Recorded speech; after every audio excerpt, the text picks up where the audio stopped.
Assalamualaikum guys, welcome back. Cakap siang, pandang-pandang. Cakap malam, dengar-dengar. Itulah perumpamaan yang paling sesuai untuk kita gambarkan pasal isu berkenaan dengan cadangan Datuk Rosyamno yang jadi kecaman netizen sebab langsung tak relevan dan juga tak logik langsung. Kisahnya, Datuk Rosyamno ada buat podcast dan dekat dalam podcast tu dia ada berkongsi cadangan dia yang mana untuk mengurangkan ketagihan porno ataupun isu sumbang mahram dan juga kes rogol, Datuk Rosyamno cadangkan supaya Malaysia benarkan ataupun buka rumah pelacuran yang katanya boleh kurangkan masalah-masalah tersebut. Sebab pusat pelacuran ni, kalau saya cakap orang akan marah. Pusat pelacuran ni macam dia perlu.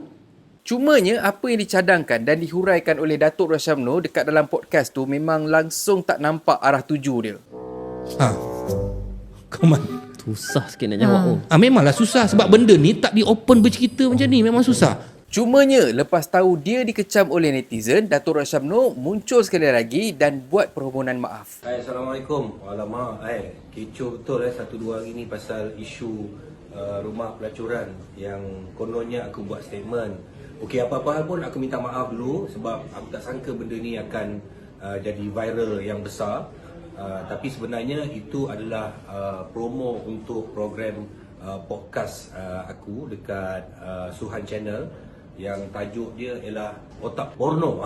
Itu adalah perbincangan. Jadi aku rasa baik semua orang kalau ada masa pergi ke Suhan Channel, tengok the whole video apa yang diperbincangkan. Okey, terima kasih kerana peka dengan keadaan. Apa pun sekali lagi minta maaf atas kecelaruan yang berlaku tu ya. Oi, ini tolong minta maaf serupa sama macam itu minta maaf dekat Najib . Lu ikhlas ke tak ikhlas minta maaf ni? Lu ingat lu senang lu langgar lepas tu lu terus minta maaf macam tu aja kah? Lu ingat ni apa? Welfare.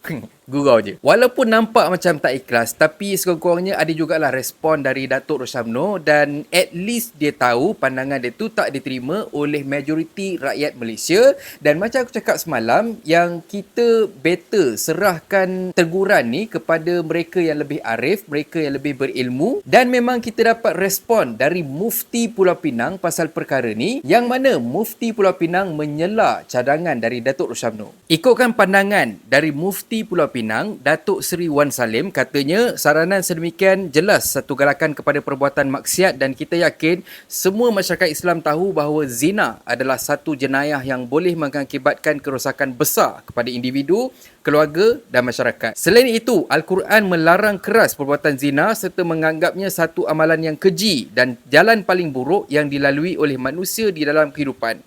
Sepatutnya, kita sama-sama membantu ke arah kebaikan dan keluhuran budi pekerti serta mengingatkan pekerja asing tentang bahaya membabitkan diri dalam perlakuan seperti ini berikutan kesan buruknya ke atas semua pihak. Pekerja asing perlu dimaklumkan tentang hakikat ini dan dorang kena hormat perlembagaan dan undang-undang negara yang memberi peluang kepada mereka untuk mencari rezeki. Ikutkan Wan Salim, berdasarkan petikan surah Al-Isra ayat 32, hadis yang diriwayatkan Ibnu Majah, Rasulullah SAW bersabda yang maksudnya tidak tersebar zina dalam satu kaum hingga mereka melakukannya secara terang-terangan, melainkan mereka diliputi penyakit berjangkit yang tidak pernah wujud dalam kalangan generasi terdahulu. Cadangan itu juga tidak boleh menjamin bahawa rakyat negara ini, termasuk mereka beragama Islam, tidak akan menjadi pelanggan rumah pelacuran yang dimaksudkan.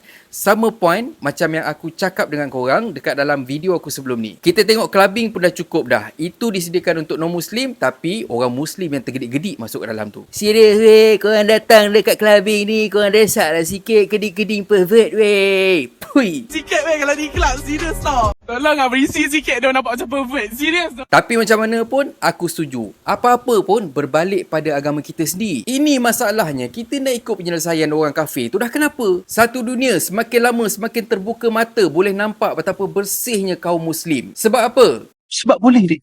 Bukan. Sebab ada undang-undang dan juga kita ada moral code yang kita pegang turun-temurun. Kita tak ubah-ubah pun. Kena ingat statement dari Andrew Tate sebelum dia convert menjadi Muslim. Because Muslims are intolerant. And I'm not saying that disrespectfully. Because if you're tolerant of everything, then you stand for nothing. So if you're going to talk about a belief system that fixes issues, you need to go to Islam. And I will that say this that will too. fix everything. Dan korang kena ingat, ini ialah ucapan dari seorang bekas bapa ayam. Kalau agama kita sendiri pun dijadikan rujukan orang kafir, kenapa kita pula nak kena tunduk kepada nafsu? So macam Macam tu lah cerita dia. Cuma pada aku, bila aku dengar respon dan permohonan maaf dari Datuk Rushamno tu, aku harap ini bukanlah satu marketing untuk naikkan dia punya podcast. Sebab ada banyak lagi cara-cara lain untuk kita naikkan podcast kita sendiri. Sebagai contoh, apa yang dilakukan oleh Keluar Sekejap. Dan sebaliknya, janganlah pula kita gunakan cara founder produk Timbang Kilo untuk dapatkan engagement ataupun untuk famous cepat dengan menggunakan isu-isu agama ataupun perkara-perkara yang sensitif. Itu satu teguran dan nasihat kepada mereka yang nak buat konten. Dan akhir kata pepantun, buat dosa wajib insaf, bukan ikut hawa nafsu. Asal silap, minta maaf. Janji konten, letup seminggu. Dan kalau korang suka konten ada dalam channel ni, please consider to subscribe. Okay, so thank you very much for watching and have a nice day. Assalamualaikum. Assalamualaikum guys. YouTube ada fungsi baru iaitu Super Thanks. Siapa yang nak belanja aku kopi, korang boleh tekan butang Super Thanks kat bawah ni. Korang belanja aku RM6 je. Anyway, terima kasih sangat-sangat untuk sokongan korang. Assalamualaikum.